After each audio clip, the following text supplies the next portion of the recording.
After anesthetic induction, the bladder is expressed. The ventral abdomen is then clipped and aseptically prepared as for an exploratory laparotomy.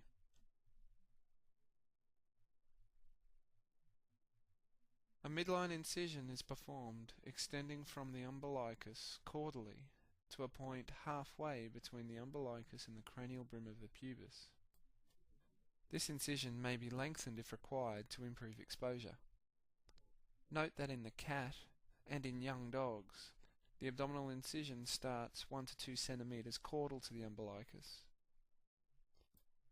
Subcutaneous tissue is dissected either bluntly using Metzenbalms or, as depicted here, sharply using a size 10 scalpel blade. The subcutaneous tissue is dissected very carefully down to the linea alba.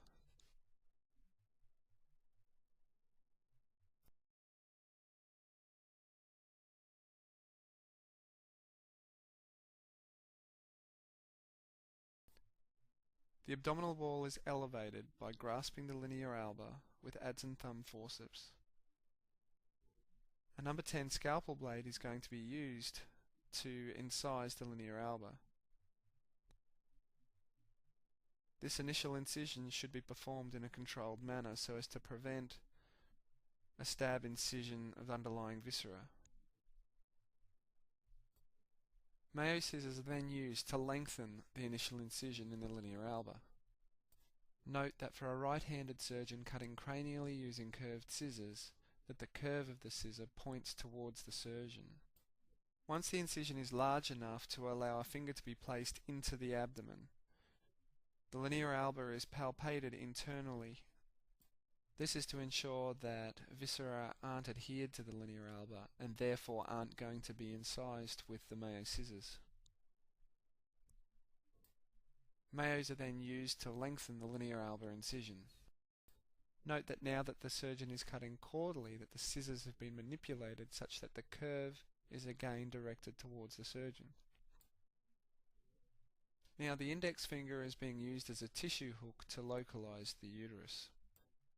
The finger is passed into the abdomen, flush with the abdominal wall, down just about to the animal's spine. The finger is then lifted, elevating abdominal viscera. Small intestine and omentum is then moved off the point of the index finger, leaving the taut band that is either the broad ligament or the uterine horn. If the broad ligament or mesometrium is grasped, then it is used to localize the uterine horn at its attachment. The structure grasped or identified is confirmed as the uterine horn by following it caudally to the uterine bifurcation and also cranially to the ovary.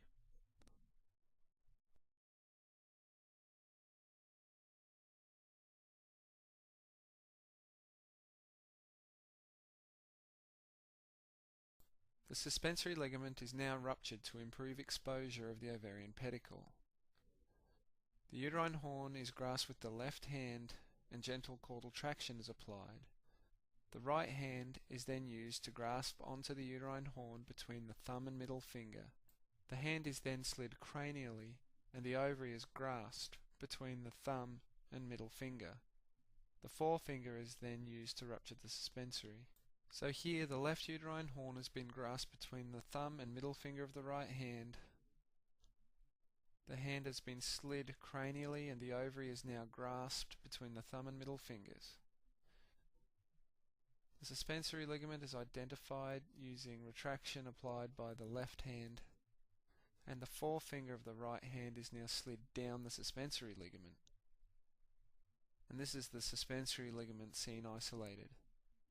The suspensory ligament is then grasped between the forefinger and the thumb, and it's vital that you only grasp the suspensory ligament and not the actual vascular pedicle.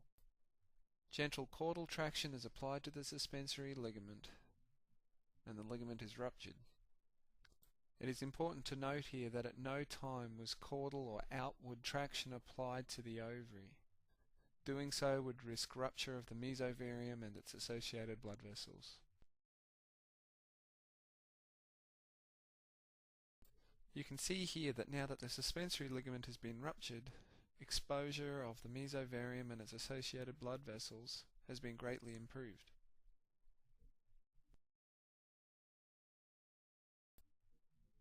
Here the ovary is being identified.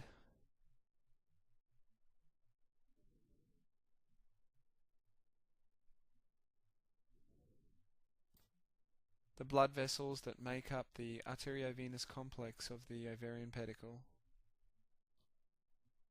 The left uterine horn back down to the bifurcation. And the mesometrium, or the broad ligament. A window is now made caudal to the arteriovenous complex. This window is made below the blood vessels that radiate out from the arteriovenous complex. And here you can see the location for the window. It's an area within the mesometrium that is usually devoid of fat. Fingers or hemostats can be used to create the window.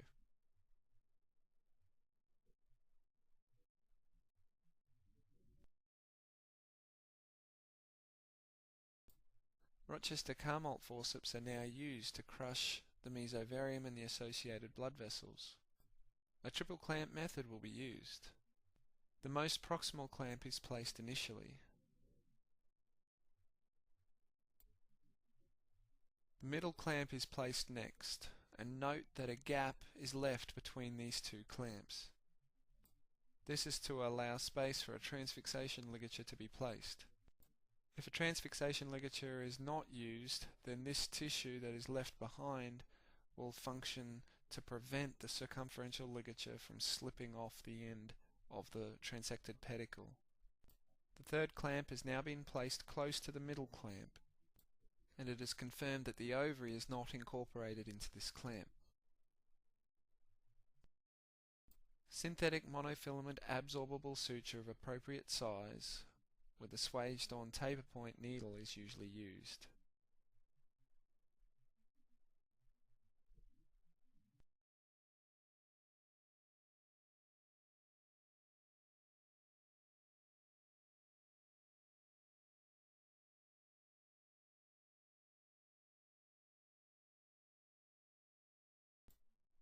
A circumferential ligature is then placed around the most proximal clamp.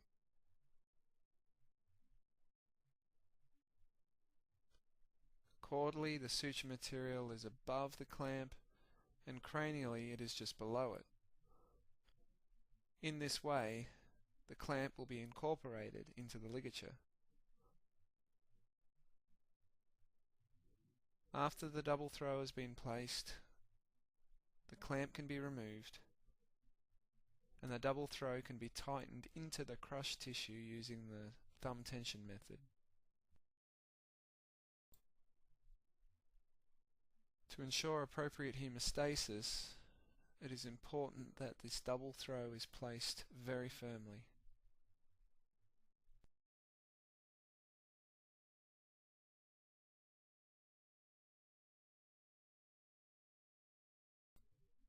Subsequent to tightening this double throw, 3 to 5 single throws can be placed.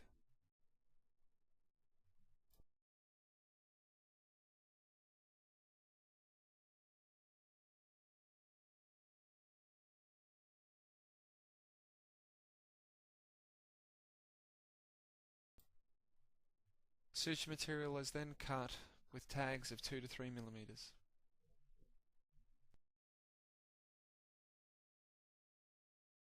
A modified Halstead transfixation ligature is then placed just distal to the circumferential ligature. The needle point may be passed through the pedicle as depicted here, or the swage of the needle may be used to drive the needle and the suture material bluntly through the pedicle, therefore avoiding blood vessels on the way through.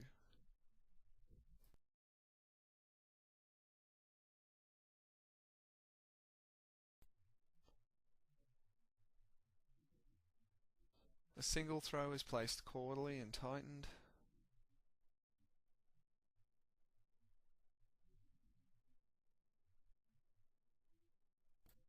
The needle can be guarded by grasping onto the swage with the needle drivers and resting the tapered point of the needle against the needle driver.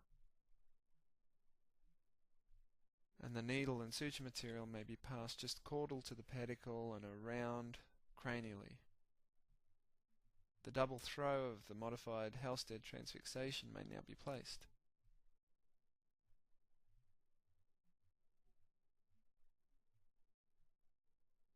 This double throw is then tightened using the thumb tensioning method.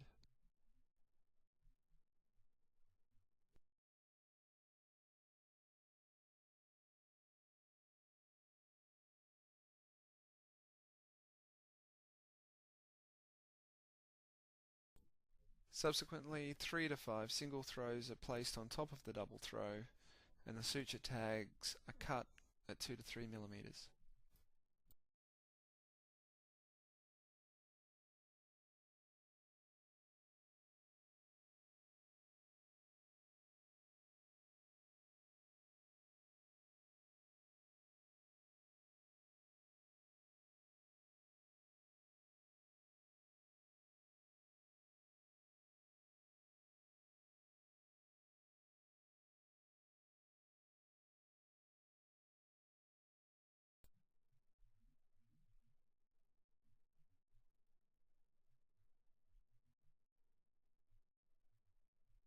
The pedicle can then be transected between the middle and most distal clamps using a scalpel blade. This is performed very carefully.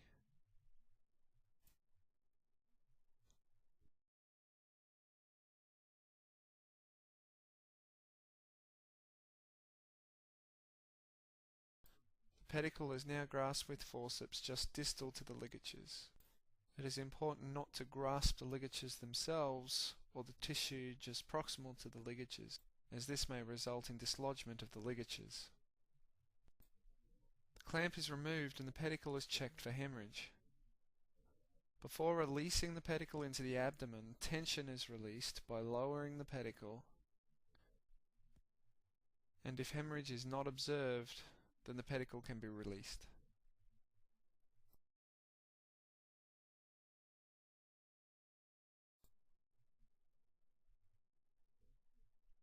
The right horn can now be localized by following the left horn back to the bifurcation.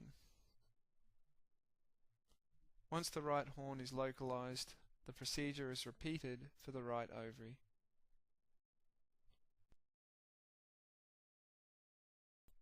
A point of interest relating to the right ovarian suspensory ligament is that often when you are palpating for this ligament using your forefinger, you may palpate 2 bands. The suspensory ligament is the most lateral of these 2 bands and is also the most taut. The medial band that is sometimes palpated is in fact the ovarian pedicle. Here an alternate method of clamp placement is being demonstrated. The proximal clamp is placed first. Secondly, the middle clamp is placed, but adjacent to the ovary. Again, it is ensured that the ovary is not placed within this clamp. The third clamp is then placed distal to the ovary, at the level of the proper ligament.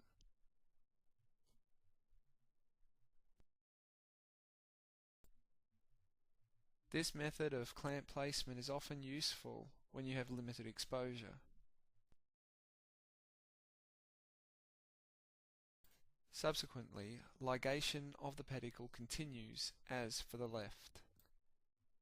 That is a circumferential ligature within the crush of the most proximal clamp and a modified Halstead transfixation ligature just distal to this.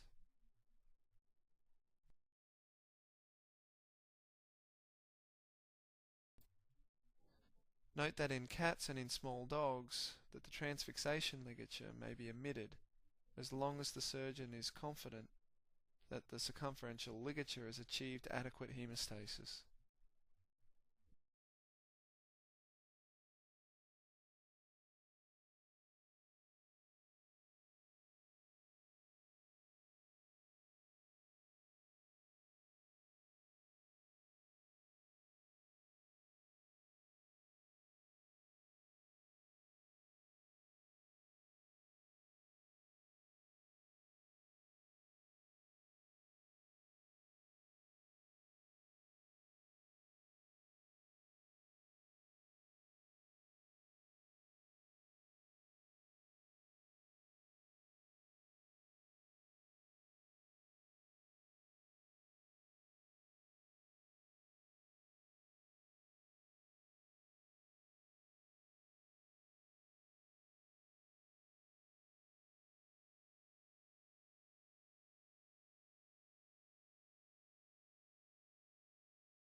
Now that the ovarian pedicles have been ligated and divided, the mesometria have to be transected. This may be achieved using a few different methods, but the method depicted here is both safe and accurate. A window is made adjacent to the vaginal vessels at the level of the cervix within the broad ligament, and the pedicle of mesometrium that is left is either triple clamped and ligated if large vessels are present, as may be the case with a pregnant bitch, or if the blood vessels are insignificant, the mesometrium may be double clamped with hemostats, and those hemostats can then be grasped with both hands and the mesometrium bluntly separated. The hemostats can then be released. The same procedure is repeated for the opposite mesometrium.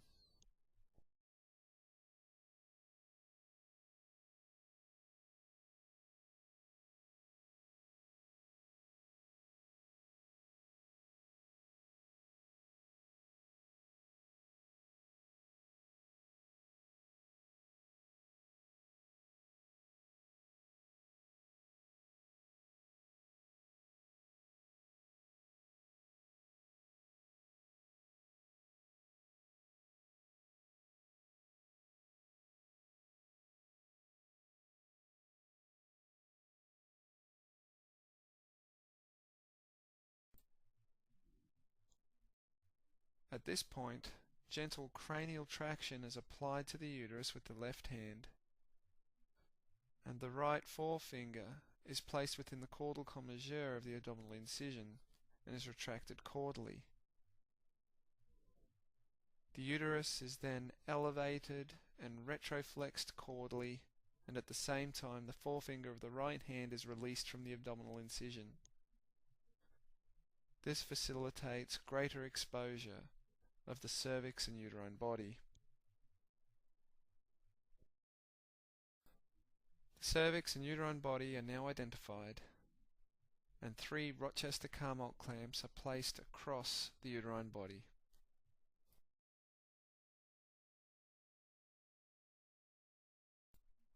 The clamps are placed cranial to the cervix. That is, the cervix is not resected. When placing the Rochester-Carmalt clamps across the uterine body, it's important to place them very gently and very carefully, as the uterine body may be very friable and may rupture easily. A circumferential ligature is then placed around the clamp that is closest to the cervix, and subsequently a modified Halstead transfixation ligature is placed.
The uterine body is then transected between the two remaining clamps.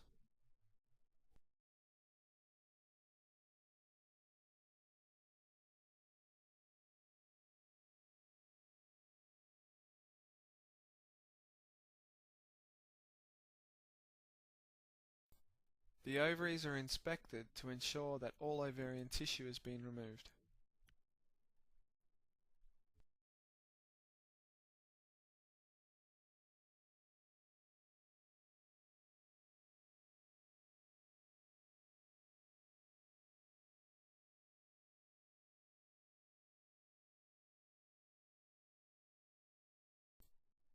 The uterine stump is inspected for hemorrhage before it is replaced into the abdomen.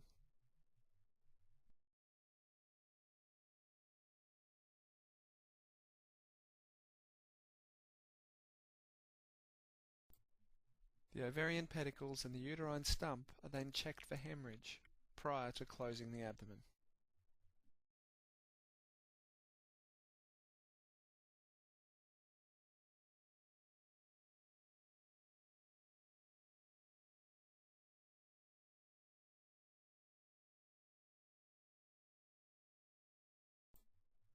Where the abdominal wall incision has been made just lateral to the linea alba, you may visualize the layers of the abdominal wall at this level: the internal rectus sheath, the rectus abdominal muscle, and finally the external rectus sheath.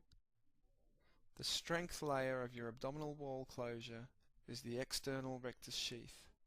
It is this layer that has to be incorporated in your closure. The rectus abdominis muscle and the internal rectus sheaths do not have to be incorporated in your closure. Alice tissue forceps may be used to retract the subcutaneous tissue. Note that these forceps may only be placed on the subcutaneous tissue and must never be placed on the skin. A simple interrupted suture pattern will be used to close the abdominal wall. The suture material used is a synthetic monofilament absorbable suture using a swaged-on taper point needle. The size of suture material used varies with the size of the dog. Usually with small breeds and cats, 3/0 is sufficient. With large breeds of dog, 0 or 1 is often used.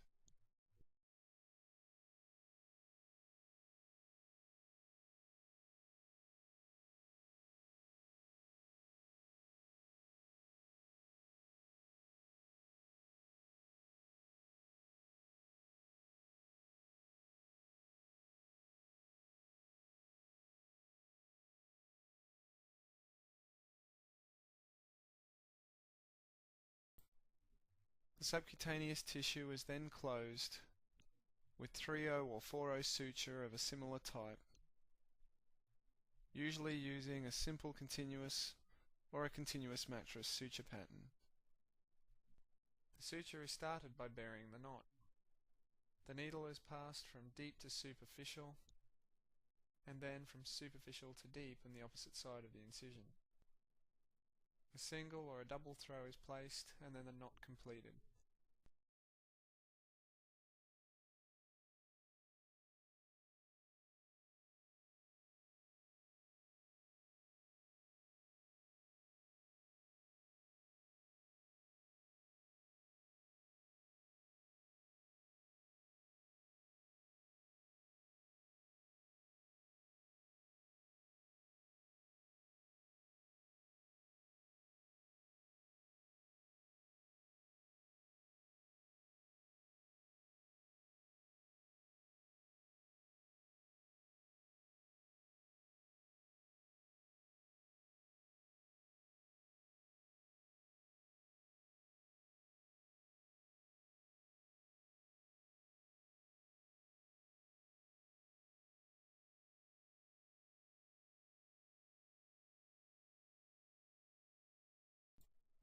To complete the suture, the knot is again buried, initially by taking a superficial to deep bite away from the surgeon, and then a deep to superficial bite taken near the surgeon. The loop that is then created is held caudally with a pair of hemostats passed through the loop. Then the final bite is taken superficial to deep opposite the surgeon. An Aberdeen knot may then be used to complete the suture line.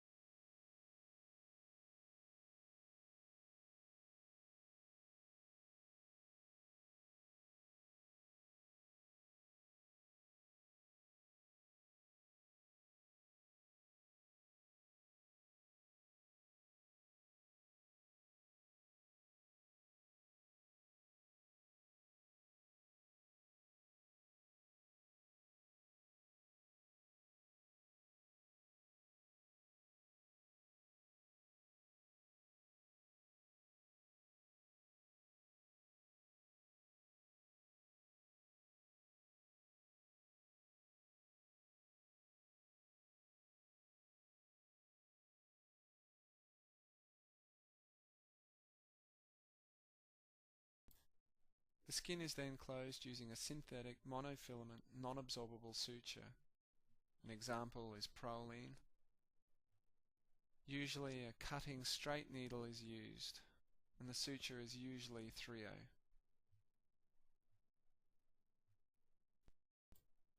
Here a cruciate pattern is being demonstrated. Alternate patterns include simple interrupted and forward interlocking.